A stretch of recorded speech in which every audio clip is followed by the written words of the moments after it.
kazi hii wazee, mimi kila siku huwa napenda kuelezea namna bora ya ulimaji wa kitunguu. Hivi si unakiona kitunguu jinsi kilivyorefuka hichi?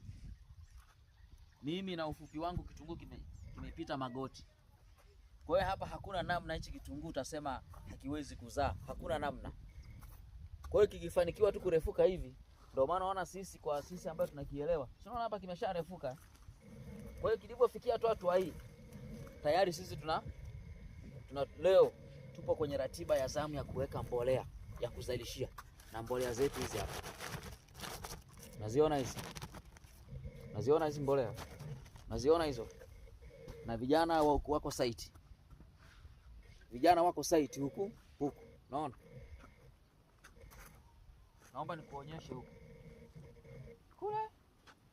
Naona kule vijana wako site wanamwaga mbolea. Kwa hiyo wazee, tukisema kilimo maisha yetu, huwa tunamaanisha hii kazi haina miujiza wazee, zaidi ya kuingia gharama. Asikudanganye mtu. Lazima uingize mtaji ili upate hela. Hakuna namna nyingine. Kwa hiyo na sisi tupo tunaendelea kupambana. Tukisema kilimo maisha yetu huwa tunamaanisha, na hakika kilimo maisha yetu.